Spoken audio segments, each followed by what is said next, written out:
రాష్ట్ర ప్రభుత్వం పరిస్థితి ఏంటంటే హైదరాబాద్లోనే పైసలు ఉన్నాయి, హైదరాబాద్ నుంచే డబ్బులు వస్తున్నాయి, హైదరాబాద్ ద్వారానే మొత్తం తెలంగాణకు సంబంధించినటువంటి డబ్బులన్నీ వస్తున్నాయి. మరి హైదరాబాదులో చిన్న చిన్న కాంట్రాక్టర్లు చేస్తే ఆ కాంట్రాక్టర్లకు ఎందుకు బిల్లులు చెల్లిస్తలేరు? దానికోసం ఎందుకు పర్సంటేజీలు అడుగుతున్నారు?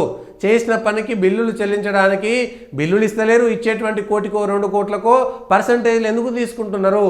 వాళ్ళు పని చేయించుకోవడం బరాబరే, ఆ పనిలో లోపం ఉంటే అడగాలి, కానీ పని అయిన దగ్గరికి ఎందుకు డబ్బులు ఇస్తలేరు? హైదరాబాద్లో ఎన్ని లక్షల వేల కోట్ల రూపాయలు కేవలం హైదరాబాద్ నుంచే వస్తున్నాయి కదా. మరి హైదరాబాద్ నగరం మంచిగా ఉంచడానికి ఇచ్చినటువంటి కాంట్రాక్టర్ల దగ్గరికి 1200 కోట్లు ఇవ్వలేకపోతుంది.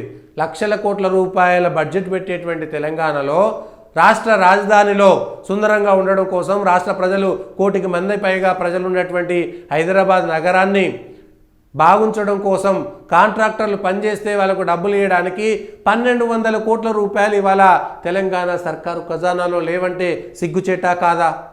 ఒక్కసారి ప్రజలు ఆలోచించాలి. ఏం చేస్తుంది మరి ప్రభుత్వం? ఇంత గొప్ప హైదరాబాదు ప్రపంచ పటంలో పెడతాం, హైదరాబాద్లో సుందరీకరణ కోసమో మంచుకో చెడుకో దానికి డబ్బులు ఇవ్వడానికి ఎందుకు ఇవాళ ప్రభుత్వం దగ్గర ఒక పైసా లేదు?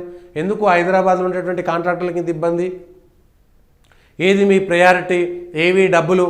ఏది మీ మేనేజ్మెంటు? ఆర్థిక క్రమశిక్షణ ఇక్కడే కనబడుతున్నదా?